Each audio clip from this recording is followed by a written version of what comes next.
This was when I was like 19. I was like, double it. And I'll walk outside and I'll give it to a homeless person. And they're like, no, you won't. And I was like, double it. And I was like pacing around my neighborhood for 3 hours convincing this guy, like on the phone, just double the money. I promise the video will go viral and I'll give it to a homeless person. I was like, $10,000 just looks better in a title. It'll get more views. I promise your app will do better. A lot of times people, oh boy, it's like they think their videos are better than they are, honestly. And tell them, Jimmy, tell them. I mean, they do that, and they have horrible friend groups because you really are like the type of YouTubers you hang around. It's getting people with the right YouTuber friend group that aren't pussies and will actually tell them when their content's bad and like actually roast it and help them get better in a nice, positive way. Basically what I did was I somehow found these other like 4 lunatics. 3 of us were college dropouts. 1 was a high school dropout, and 1, I don't know, he just like quit his job. We all were super small YouTubers, and we basically talked every day for 1,000 days in a row and did nothing but just like hyper study like what makes a good video, what makes a good thumbnail, what's good pacing, like how to go viral. We would just get on Skype every morning, and like some days like I'd get on Skype at 7 a.m. and I'd be in the call until like 10 p.m. and then I'd go to bed, I'd wake up and I'd do it again. We'd do things like take 1,000 thumbnails and see if like there's a correlation to the brightness of the thumbnail to how many views it got. Imagine a world where it's just you working solo and you work 12 hours a day every day for like a year. And you're just grinding, you make a mistake, you learn from it, you grind, you make a mistake, you learn from it, and you do that for like a year. And then imagine a different world where you have 4 friends who are also equally grinding in something similar. Friend number 1 makes a mistake on Friday, he teaches the other 4 people. Friend number 2 makes a mistake the next week, teaches everyone. And then like you're all learning from each other's mistakes. You're all constantly studying 24/7 and downloading each other. Like after a year, you're like 2 years ahead of the guy who was just solo. Do you frequently go that far out of your way to capture the thumbnail? Yeah, I mean, of course, everyone should. If people don't click, they don't watch. So you want to give them something to click. Something a lot of people forget is like unsuggested on phones, thumbnails are really fucking small. So like people are editing thumbnails full blown on their computer. And when you shrink it down, you can't see. We try to all around be above the rest. Anyone can clickbait, but do you actually like deliver on it? We say we put 100 million Orbeez in the backyard, we put 100 million Orbeez in the backyard. Your title and thumbnail set expectations. Like what you're saying is like, I like bananas. And what you need is bananas are the best goddamn food on the planet. Like that's the type of opinion you need. Like you need something like how to get 100 million views on YouTube, or not even that, that's not strong enough. You need something that makes people go, what the fuck? What the fuck did he say in that video? What the fuck? I need to know. At the very beginning of the video, to minimize drop off, you want to assure them that those expectations are being met. If you're putting 1 million Orbeez in a pool, don't start the video with you shopping for, you know, your mom's birthday present.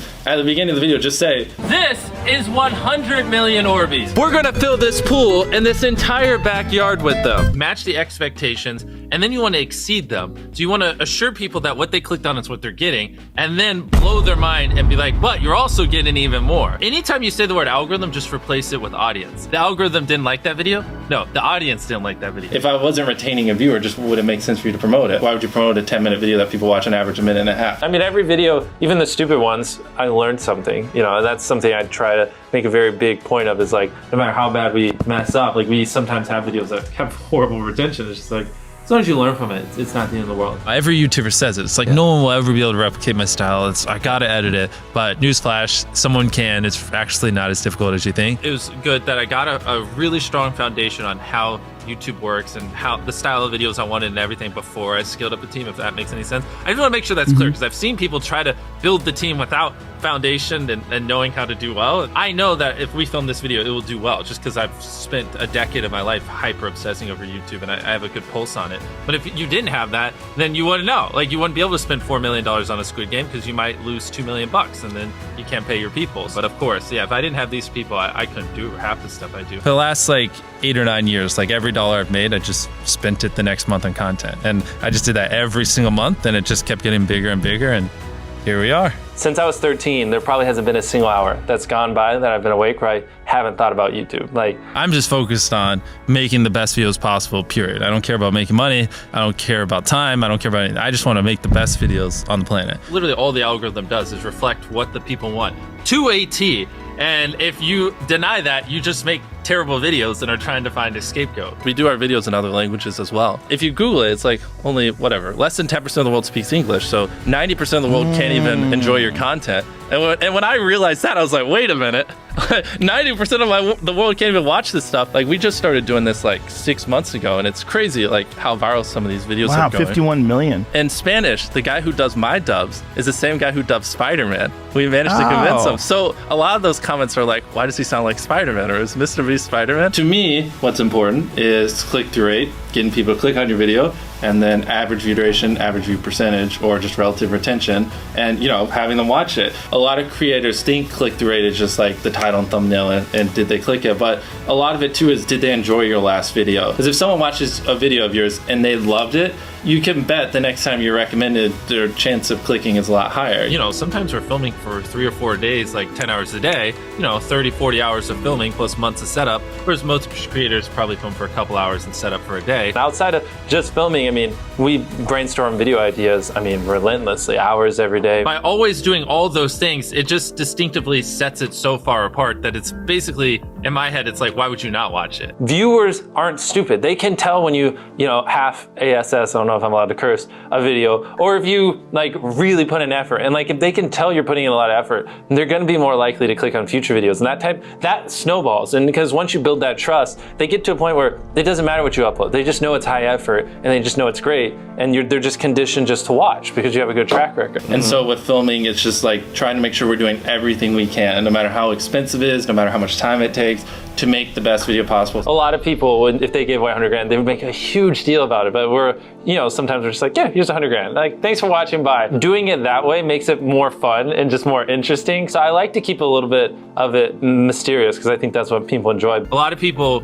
aren't willing to put in 10 hours days because they don't like what they're doing. So it's finding what they enjoy, because it is like a long grind. Like, you're doing the for years, not months. So if you don't enjoy it, then you're gonna burn out. I just had the blessing of finding what I loved at a young age. So because to get to this level, it takes, a decade. Most people don't find what they love till their young 20s. So they'd be where I'm at in their 30s. Yeah. I just lucked out and found it when I was really young. Living your life chasing a nicer car and a bigger and bigger box to live in is kind of like a dumb way to go about life. I actually, funny enough, I lived in a super below average home. And I kind of learned why famous people don't live in below average homes, because someone broke in, stole everything I owned. So I had to get a little nicer house for security reasons. But before I was robbed, my place is a little duplex, $700 a month. You get a roommate's $360 split. People think just because you go for views means you can't have fun, but you can pull views and you can have fun, which is what we purposely try to do. If you're not doing something that's just inherently fun to you, you're just quit. Just give up. You gotta at least semi-enjoy what you're doing, or you're gonna quit long before it gets to the point where it brings in money or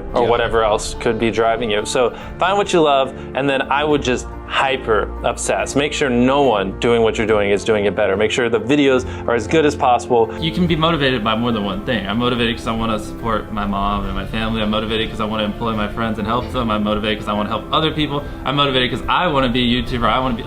I feel like that's another misconception. You can have lots of things that drive you. Absolutely. Yeah. Absolutely. So there's just tons of stuff that drive me. And everything drives me to wanting to be a YouTuber, so I kind of obsess over it. For the people that are willing to be coachable, I would say just education. There is a lot of misinformation out there that people live and breathe by, the weirdest stuff. I gotta upload at midnight on Wednesdays or my videos don't do well. It's just dumb stuff like that just, they don't realize how badly they're handicapping themselves. Some minor tips I could give is if somehow you could have a payoff at the end, then more people are gonna watch to the end just to see what happened. Whichever one of these 456 people survives the longest wins 456 grand. Cut out all dull moments, try not to over-explain things. If a camera just sits on me and I'm just talking for 20 seconds, it doesn't hold retention as well as, maybe me talking and other footage popping up. It's much easier to get 5 million views on one video than 50,000 views on 100 videos. It takes way less effort to get 5 million views on one video. Back then, which I think small YouTubers should do, is I would reply to every single comment. And so I think a few people caught on that I would always reply. And so some people would just be like, I wonder how long it'll take for him to reply. So that was a lot of my comments when I was smaller, but at least it kept him coming back. In your analytics, and most of you probably know this, audience retention. You can see where people click off. Just literally go through your last 50 videos, write down where everyone clicked off, and then just don't do those things again. But wait a minute, Mr. Beast. What if I don't know how to actually improve my average view duration? How do I know where to start? What if I'm just a noob? Well, in order to better retain your viewers, it's first helpful to have a really deep understanding of how they experience YouTube, to put yourself in their shoes. And in this video, I explain 5 simple steps that will help you do just that. Check it out. Sell everywhere your customers are. Online,